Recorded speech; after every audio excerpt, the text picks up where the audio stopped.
Delaware County grand jury have returned an 8-count indictment against the man accused of murdering a pregnant woman and stabbing 2 children in Masonville. On September 4th, law enforcement responded to Houck Road for a report of a domestic dispute. Police found 29-year-old Samantha Garnier and 2 children with stab wounds. Samantha Garnier, who was 5 months pregnant, died from her injuries.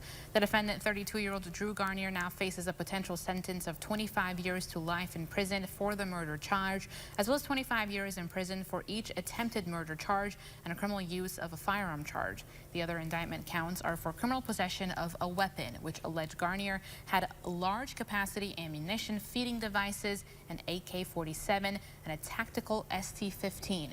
He pleaded not guilty to each charge.